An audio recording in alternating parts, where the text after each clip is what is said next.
Right.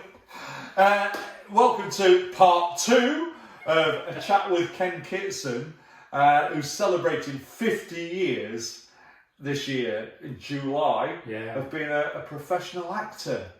Now, in part 1, you check it on the YouTube, the links will be connected anyway. If you check out the video, we were talking about how you started, where you trained, and we talked about like your early roles and everything. But as I've been going through like IMDb, you know, I've noticed some, and looking at the show reel you gave me, I saw the adverts. Adverts, you know. I mean, they've got to be the staple bread and butter of actors doing adverts. And, you know, the first one on that show reel was the Heinz tomato soup. Oh, yeah. It was. And, you know, what adverts have you been in? First one I ever did, Stephen, was John Smith's Bitter. And it was filmed in Wetherby. And I don't drink, right? And the director knew I didn't drink, right? And it was like 4 builders and 4 people that had been working in the north, you know, in the Arctic. Yeah. And it was like asking for pints of bitter. And they said, oh, well, you'll go before us, you'll need it more than us, sort of thing, that type of thing. But we did it in Wetherby, and I drove. I'd never done another commercial or beer commercial before. And I drove to it. And at the end, I had to drink a pint. Yeah. Right? And believe it or not, he said, oh, we'll just go again. Just go again, right? And 5 pints later, he turns around and says, first one was the best, Ken, right? And he'd done it on purpose. And you don't. And it was a guy that directed Bugsy Malone and Midnight Express. Oh, right, yeah. Alan, can't remember his surname now. Yeah, I'll look it up. Yeah. I know, mate. But that'll come to me anyway. But in you, and then I'm sat there like this. Everybody else had gone, all the crew had gone. The security man sat there waiting to lock up the car, you know, and I was just gone. And it was hours, they were pouring coffee down before I could drive home. And he'd done it on purpose. Oh, dear me. But that's not the only beer advert. I've done about 9 beer commercials. I originate from Nottinghamshire, from a little village just outside Mansfield. And of course, Mansfield used to have a brewery. It's not, it doesn't exist anymore. And, you know, the catchphrase of not much matches Mansfield was great. I mixed it up, and it's like that outtake that you did, or the take that you did, where it shows you at the very end where you're mixing it up and not as much as that's the one. As a genie. You know, when I was growing up, that was the Mansfield. That was the slogan. You know, in the area and all that sort of thing. But I've done Guinness, I've done Man's Brown Ale, I've done Newcastle Brown Ale, I've done loads of different beers. And I don't drink, but I must look as though I do. I know the feeling. I mean, I don't drink very often. I'm a major light when it comes to alcohol, but it doesn't bother me because I think, to me, I don't need it to have a good time. Well, I stopped drinking more or less when I started driving. That's a long time ago. You know what I mean? And it just never bothered me at all. You know what I mean? I thought, what's more important, my licence or me having a drink, you know, and whatever, and I just stopped it, just passed it in altogether. So I mean, that's the main thing. It's like I've told my children who's passed the test, I've told my lads are driving. You work, but you work for that license. You know, and you just don't throw it away. No. Why would you throw it away? Exactly. It's like gold dust. You know, but you know, it's like it's same as acting. You know, when you go and do a job, you do the job to the best of your ability. And things like, because you don't want to throw things away. And have you ever come across sort of actors that when they've been on set, they've been, not say pretentious, but you think, don't be like that, be more professional? Quite a few. Quite a few. We're not naming names. I am going to mention names. So, and there's a few as well, and it is a few, that have had a drink while they've been working. And I always found it best to get your scenes in before lunchtime. Otherwise, they were non-compos mentis after that. We're just going for a liquid lunch. Yeah, and I'm not mentioning them, but they were big names. Yeah, the drink before this. Oh, yeah. And some of them started like at 7 o'clock in the morning. Yeah. You get that in a lot of the entertainment industry, from my side of it, which is the variety side. Yeah. You get performers that need that drink to get on stage. Yeah. And to me, that's not the thing to do. Now, when I first started entertaining, I started basically I was doing characters, dressing up as Robin Hood, as part of the Nottingham Robin Hood Society. Yeah. And everything like that. Richard Green. And I noticed that you've done some like period films. Yeah, I and did. things like that. Ivanhoe. Yeah. With Christopher Lee, believe it or not. Christopher Lee. Yeah. Up in Scotland, in a castle in Scotland, and he was a lovely man. Yeah. He really was. And I've done things like By the Sword Divided, which was like a Cromwellian thing, you know what I mean? That English Civil War. Yeah, in Rockingham Castle. Yeah, that was down near Kettering, isn't it? Down Nottingham way, down that way. Yeah, Kettering, Corby, down that way. I did that one. So I've done quite a few period pieces over the time, you know. So, Do you ever find that you get asked to put on a different accent? Oh yeah, the thing is, obviously I'm Yorkshire, but I can do a lot of different accents. I don't know if you've seen me, well you ought to have seen the other tape I gave you, I've not had a look. Or the audience with. I start in Devon and go right through to top of Scotland and Ireland and all that. I do the whole lot. Oh right. Yeah, and I just carry on just doing it, you know, and so I've been asked to do, I've done Cockney, I've done Wiltshire, I've done Geordie, I've done Liverpool, but mainly it's been, I've done Birmingham and Black Country, but mainly it's been Yorkshire, Because I go in wanting to do something different. Oh no, love that Yorkshire accent, so that's it, you know. Yeah. Being honest to yourself, isn't it, when you use your own accent and things like that. Yeah. But this is one of my downfalls at the moment is I've never done accents. Yeah. And so I'm looking at learning accents and things like that. But it's what you see is what you get. Isn't it? Yeah. I love doing accents. It's a great thing. I used to teach accents as well, believe it or not.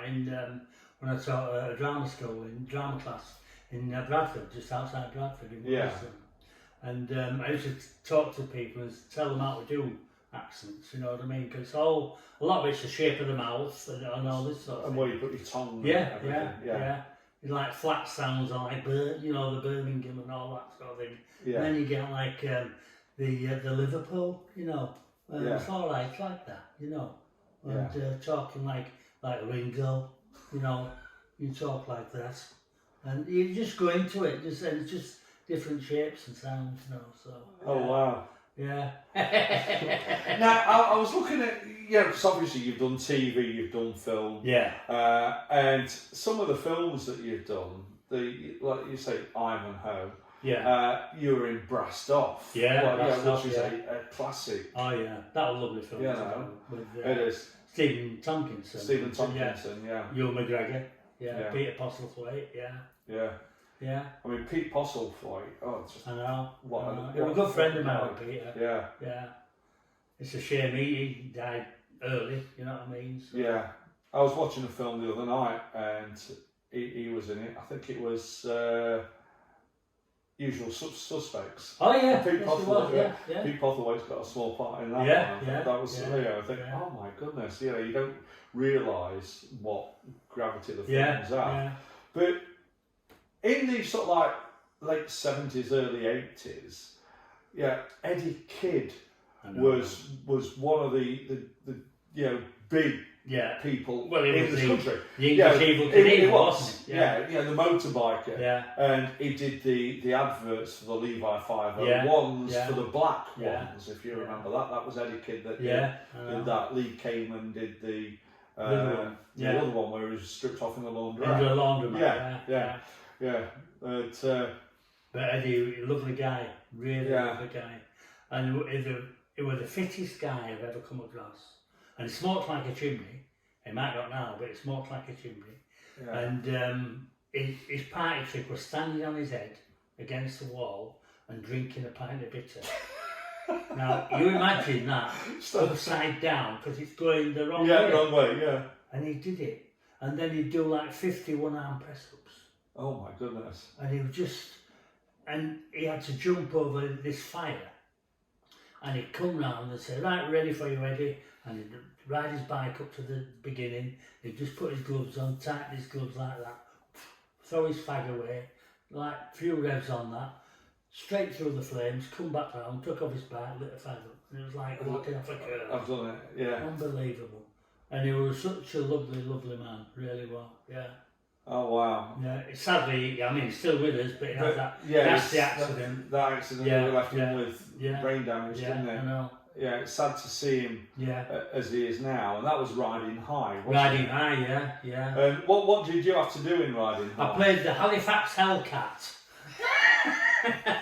Who, all the way through, all he did was try and find hot dog stands and burger bars and all that, and you know, it's like I've kicked the habit now. I'm down to 7 a day. You know what I mean? It's like stuff like this. You know what I mean? And that's what he did. And it was Irene Handel. Oh God, she was Irene Handel. Yeah. My goodness. She played his grandma, Eddie Kidd's grandma. Linda Bellingham. Yeah. Who was a good friend of mine. And last time I saw her, she did Calendar Girls in Scarborough. Yeah. And I went to see, she got me some tickets and that, but sadly she's gone as well. Yeah. Zoot Money, he was in it. Yeah. Oh, right, yeah. Danny Peacock, you know, these are all people that you'll recognise. Well, Danny Peacock was in the series with Michael Praed, Robin Hood. Robin of Sherwood. Yeah. That to me, that was one of my all-time favourite series. You know, obviously being Sherwood Forest based and everything. Yeah. But it's like Boone. Oh yeah. I mean, with Michael. Yeah, because I used to spend a lot of time in Nottingham. Yeah. And you're like, oh, I recognise that area. I recognise this. I had to beat him up. Yeah, beat my. Yeah.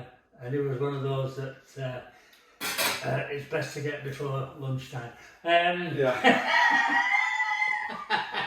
Sorry, I didn't mention that name. No, Michael Elphick, because he was another lovely guy. Yeah, but I used to watch like Private Schultz. Oh yeah. Because he was Private Schultz in that. Yeah.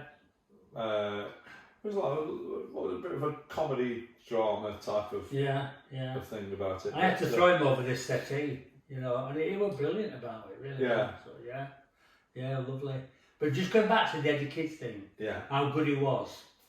At the end, he had to jump over this, what was a bridge, but it had gone. Yeah. So it was like where the bridge was, and he had to jump from one side of it to the other. And he said, let's do that scene at the end. I said, why? He said, because if it don't work, I still want it kept in. And there were 5 cameras on it, and it was the most dangerous thing I've ever seen in my life. And it just took off right through the air, landed, and sort of bumped a bit at the end, but he stayed on his bike. And it was brilliant to see it. And the only time he fell off his bike was when he was watching me riding a bike. You know, because I hadn't ridden one for 15 years. And I said, can you ride a motorbike? I said, give me it for 20 minutes, and I'll let you know, right? So I took the bike. Well, I mean, I was all over the place at first. Yeah. And he was watching me, and he was riding past, and he fell off. And I said, He said, you know, that's the first time I've ever fallen off a bike. That's laughing at you. Yeah. But it was a lovely film to do. Yeah. It was, Oh, and another thing I noticed you did, you was in a classic, like, as I was growing up as a child, The Lion, the Witch and the Wardrobe. Oh, yeah. Yeah. You know, the series. Giant rumble buffing.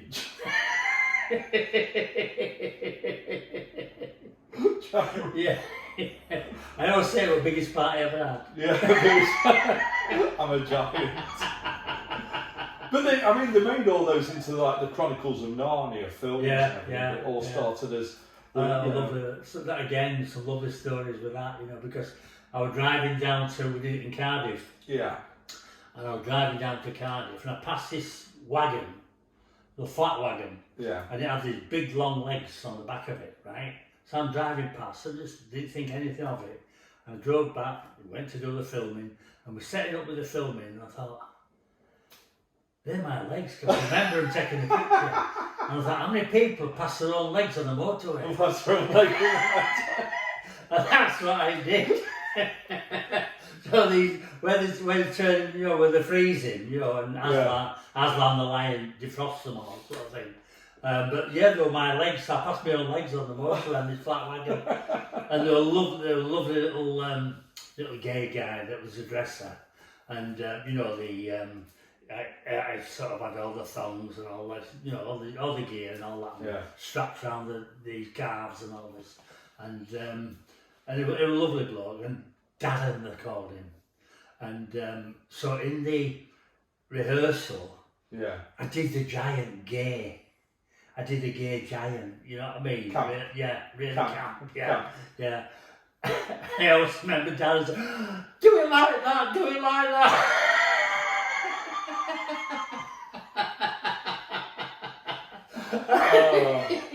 And it was lovely just to do it, you know, for him. But back in those days, when looking at that, I mean, you know, sexuality is nothing now whatsoever. It wasn't seen. No, not that at kind of not thing. At all. You know, so when you did something camp, yeah. it was like totally Totally out. And he loved it. He absolutely loved it.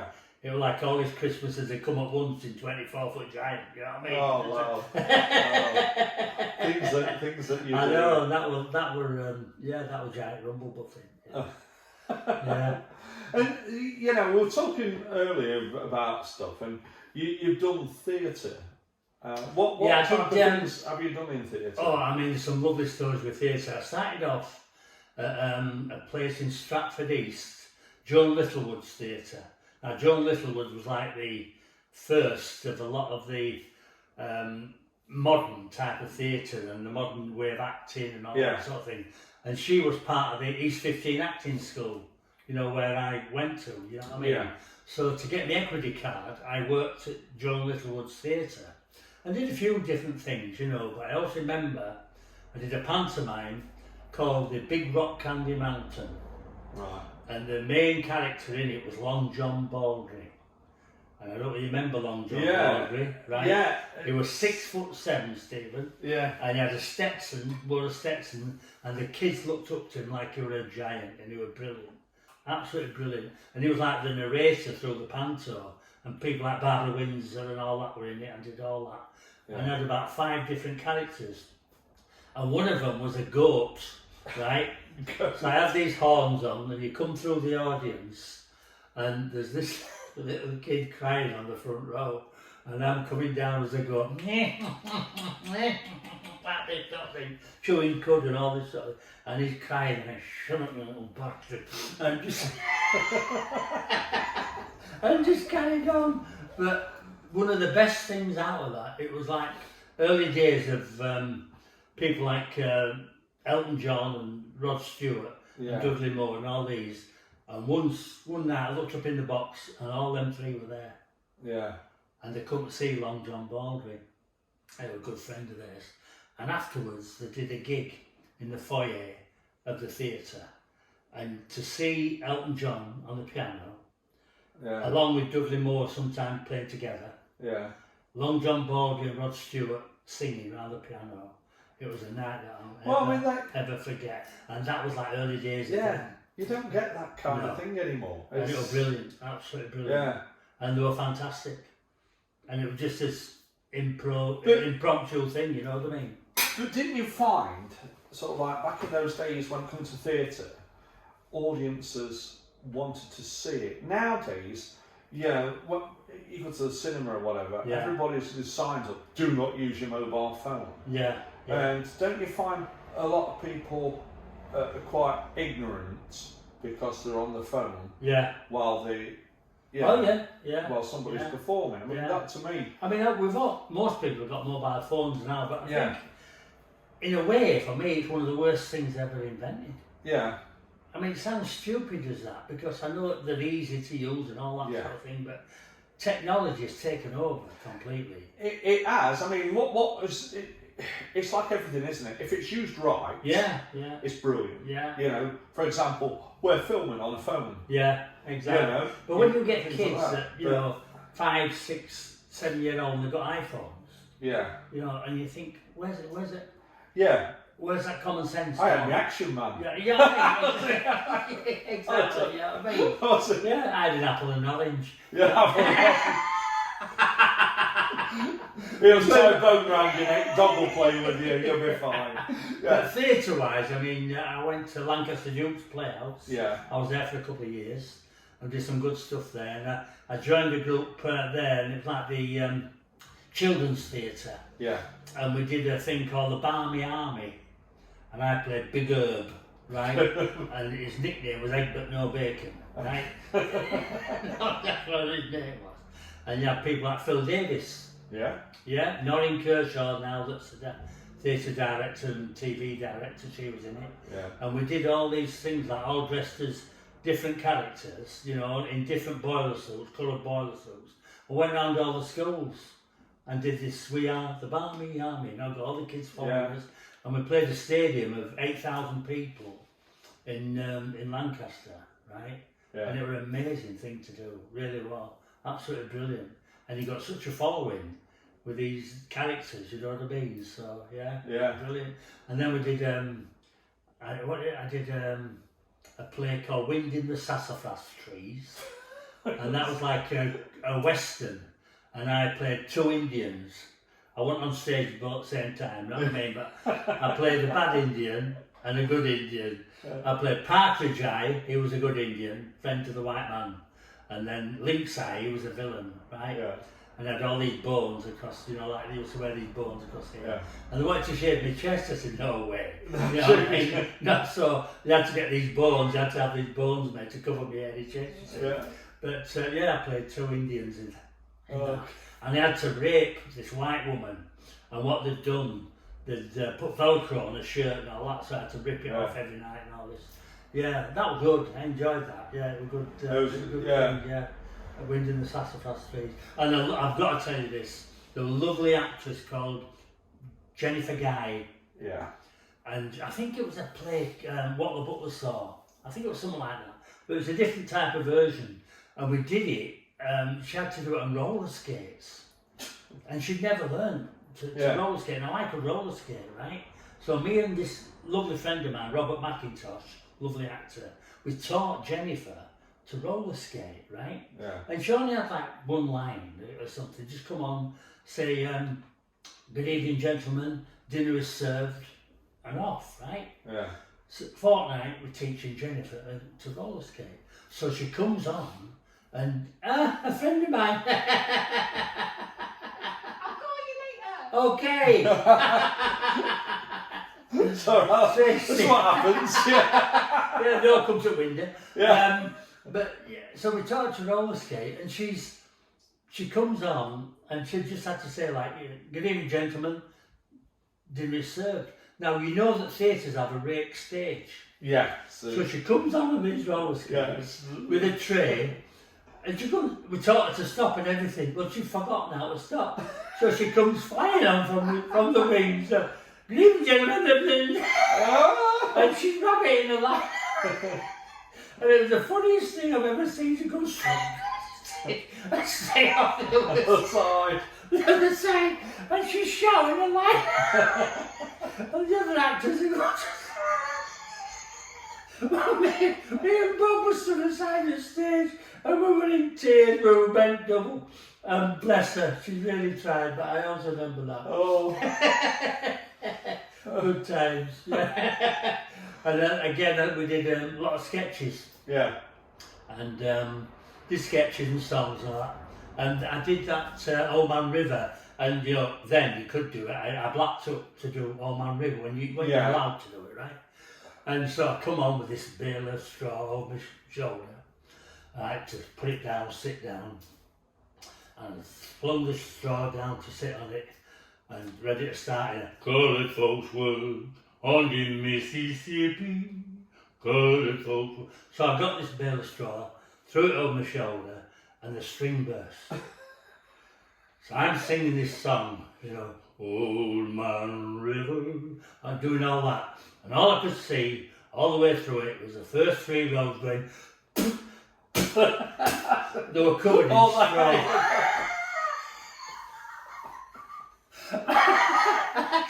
And like you do. Have you ever had, apart from that as an accident, have you ever had any other accidents that's when you've been doing something and you think that is actually better than what was planned?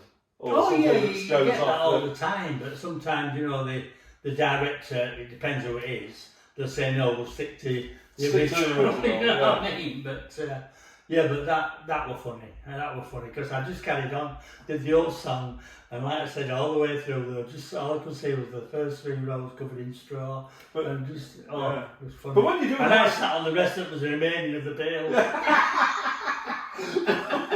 When you're doing live theatre though, there's no cut, there's no takes, you can't say, oh, let's go and do that again. You can't do that. You've just got to adapt. You've got to carry on. Adapt. You can't say cut, we'll go again, like on TV. No. That's why I love TV. Because if you get go wrong, you can cut and go. And everything. We were talking in the last one when you did Danger UXB, but you mentioned the Sweeney and Minder and things like that, but we didn't go into depth with it. The Sweeney, with John Thorne and Dennis Waterman. I played a lovely villain called Gus Killick, I think it was. I got shot at the end, but not shot dead. I got shot in the leg at the end. Dennis Waterman shot me at the end in this quarry.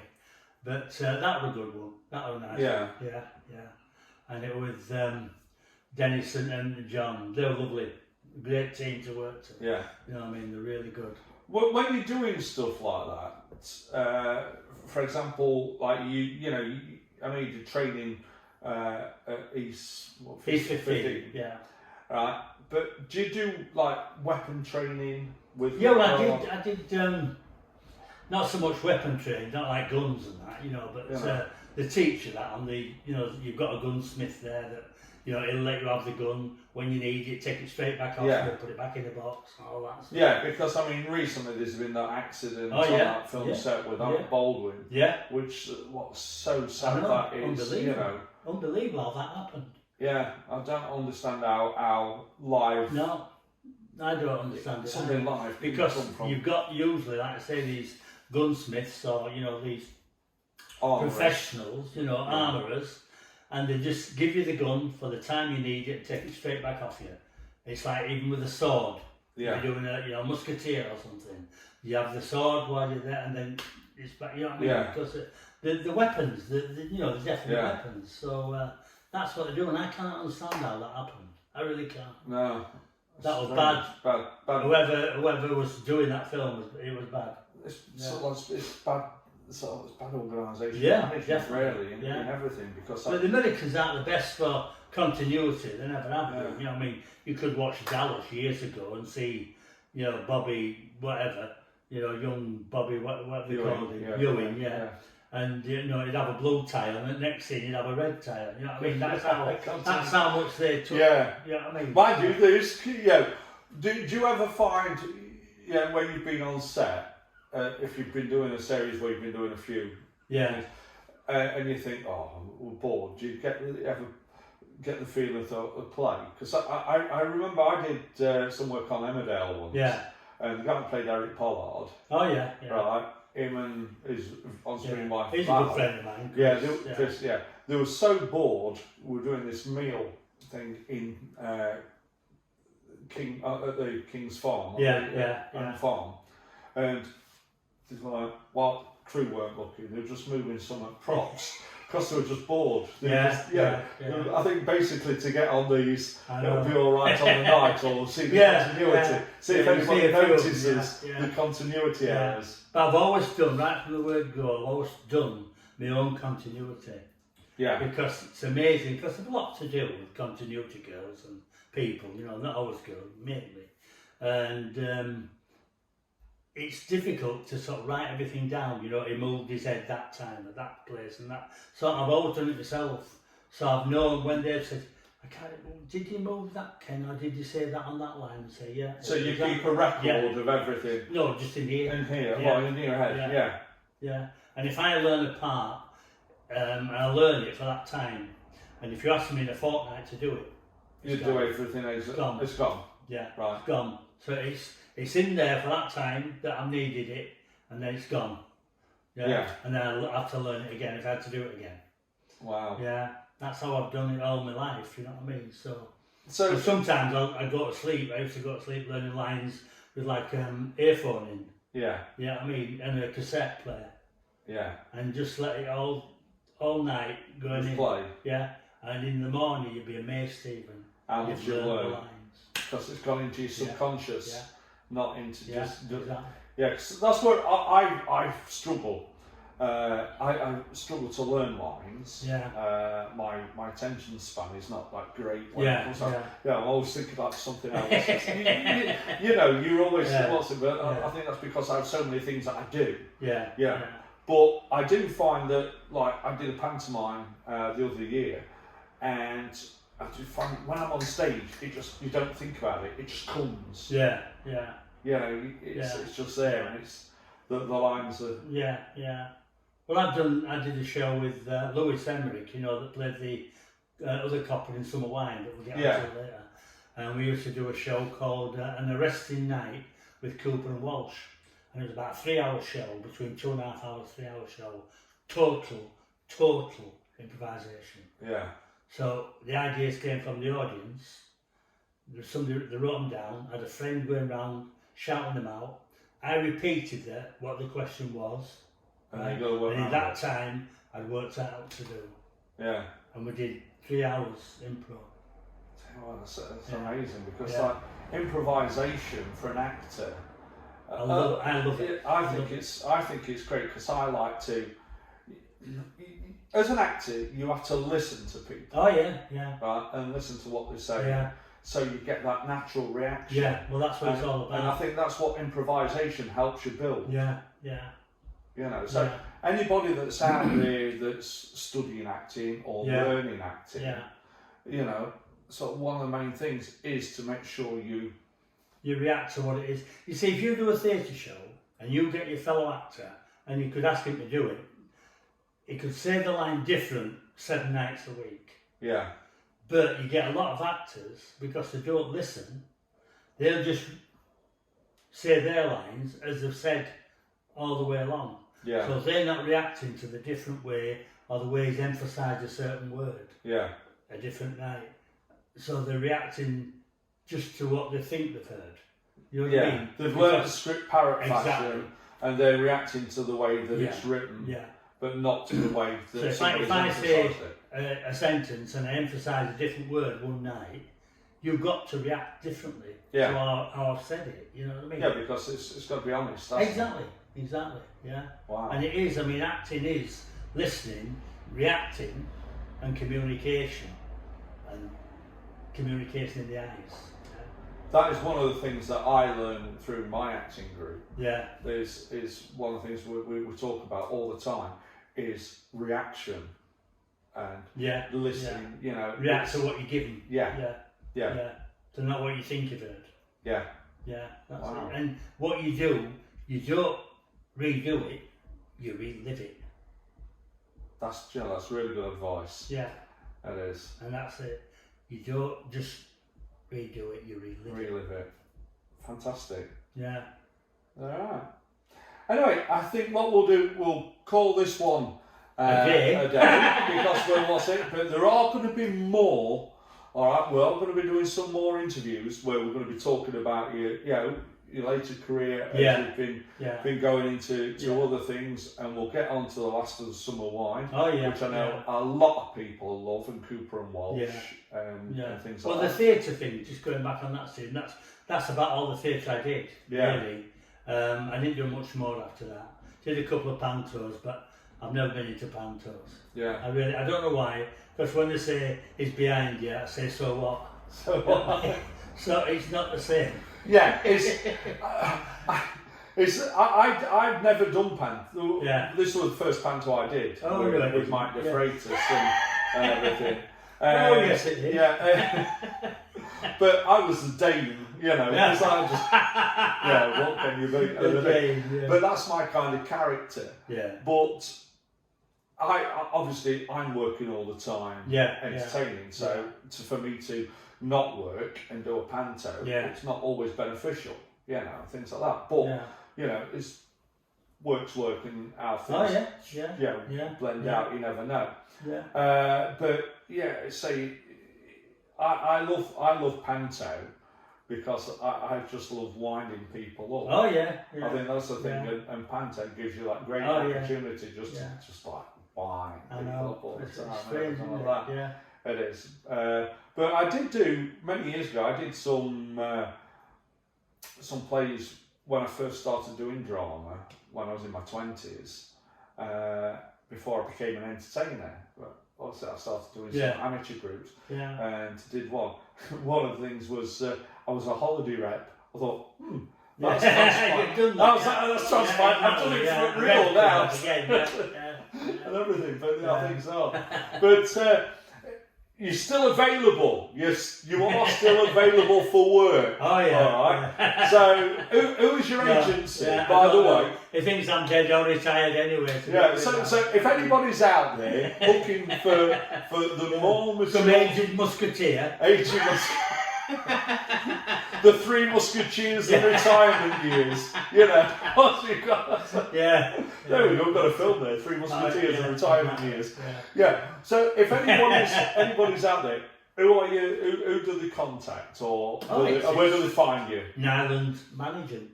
Nyland Management.